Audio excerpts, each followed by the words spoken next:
Nah, kita lihat lagi ya bagaimana scene-scene itu setiap adegan itu selalu membuat respons dari para penonton. Ini dia.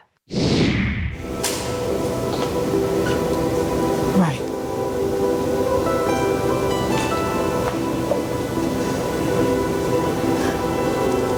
Demi perempuan ini, kamu kehilangan Reno,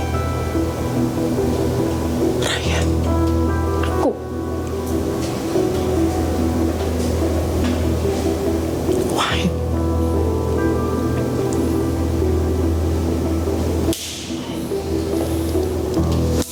I can't leave her. I'm not gonna leave her for you. So you can go. Okay?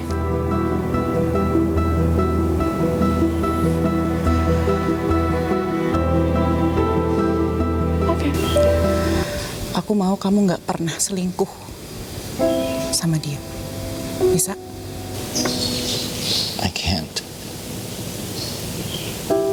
Aku gak bisa ninggalin dia dan aku gak akan pernah mau bercerai dengan kamu. Ya aku juga gak minta perasaan ini datang, Kinan.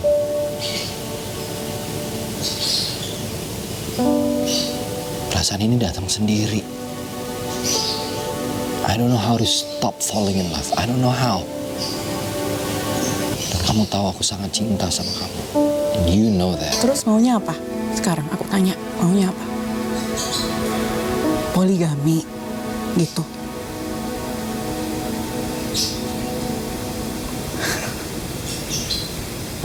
Egois kamu. Sangat egois. Satu hal yang banyak kawan-kawan saya aktivis perempuan yang biasanya Mas nggak nonton sinetron, mereka langsung dengan sangat cepat gitu menulis percakapan ini karena kuat sekali. Tapi sebenarnya mau lu apa sih? Maunya dua-duanya akur. Ayo pendukung Kinan. Kalau akur antara Lydia dan Kinan, rumah tangga kan lebih seru gitu loh. Lebih enak buat situ. Aris, tolong ya, tolong buat Aris. Aku udah gak temenan lagi sama kamu. Kok Regen tadi ngangguk? Enggak, Bu. Kenapa? Tadi gua habis foto sama bini lo loh. Ini begini, ini benerin inian, ini tadi turun gini terus ngangguk maksudnya. Oh. Ini turun terus giniin. Lu bilang iya tadi. Oh iya. Ngaku aja. Siapa namanya tadi? Siapa tuh tadi? Nggak usah Nah, ini dipanggil, dia. nggak usah dipanggil Bang Reza, nggak usah biarin udah. Ya, kenapa? Boleh emang diizinin? Dua? Enggak dong. Siapa para pria yang setuju dengan konsep Mas Aris? Ayo, ada berapa pria di sini? 1, 2, 3, 4, 5, 6, 7. 7 pria ada di panggung ini. Siapa yang setuju dengan konsep seorang Mas Aris? Takut Sembunyi tangan semua. Mikir-mikir dulu bentar, Mas. Masih mikir-mikir, Regen. Kalau di balik layar mungkin bisa menyuarakan Ya. hatinya. Jadi sebenarnya pada mau, tapi nggak ada yang berani terbuka ya Mas. Mas, konsepnya jadi apa? Memang Mas Aris ini ingin dua-duanya?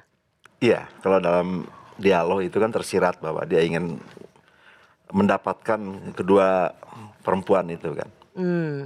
Karena dia selalu mendasari semuanya tuh atas kata-kata cinta gitu. Iya. Bahwa dia cinta dengan Kinan, the fact bahwa dia juga bertanggung jawab, tapi dia juga cinta dengan Lydia. Yang menarik sebenarnya adalah ketika gimana kita diskusi ya Kang Ben ya. Aku juga nggak kepingin ngebawain karakter ini dengan cara-cara yang mungkin stereotype gitu, Iya. marah-marah, Hidung belang yang ya, Iya. terus taken for granted. kasar gitu, masa pilihan katanya atau apa, tapi gimana caranya Aris ini menjadi manipulatif, karena menurut aku itu bisa jauh lebih jahat ya Kang Betul. Benny. Itu bisa jauh lebih Dibanding dengan lebih menohok gitu ketika dia selalu memanipulasi pikirannya Kinan gitu dengan jawabannya. Benar-benar Aris itu adalah definisi lie until you make it. Keep on lying gitu. Jadi bohong. Mau udah ada fakta apapun tetap deny. Menurut banyak Iya. seniorku, perempuan itu kan banyak kerjaan, apalagi ngurus anak, apalagi multitasking kalau udah pagi, kalau itu suami terserah sama siapapun. Asal jangan di depan matanya. Karena itu menyangkut martabat.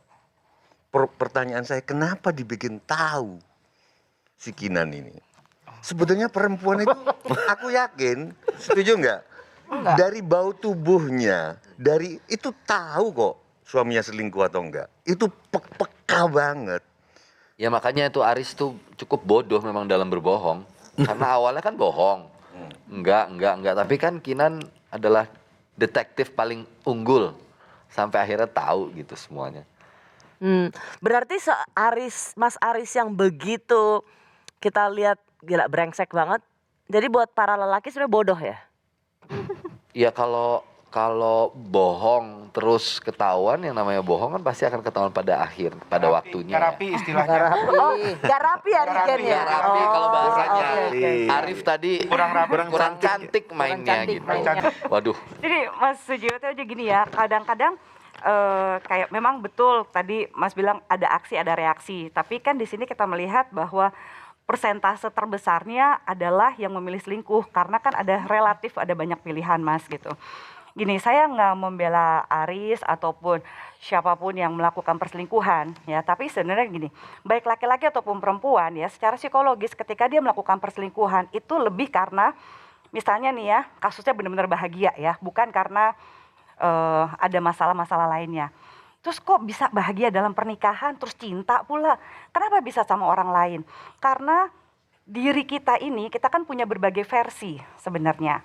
Nah, waktu kita sama pasangan kita, istri kita atau suami kita tuh jadi orang yang seperti ini. Tapi begitu kita dengan selingkuhan A, selingkuhan B, ataupun apapun itu gitu ya, kita itu menjadi versi yang lain dari diri kita dan kadang-kadang itu yang menjadi adventure. Mbak, aku juga mau nanya nih. Cik. Boleh. Ini kan sebuah karya gitu ya. Kecenderungannya memang selalu figur yang akan lebih menarik untuk menyakiti itu pasti adalah laki-laki gitu, yang berselingkuh. Itu lebih sosok perempuan yang kemudian tersakiti ini seolah-olah menjadi lebih daya tarik tersendiri gitu, karena dia merepresentasikan perasaan perempuan-perempuan yang mungkin pernah punya pergulatan batin yang sama. Dalam hal ini kalau ditwist menurut Mbak gimana?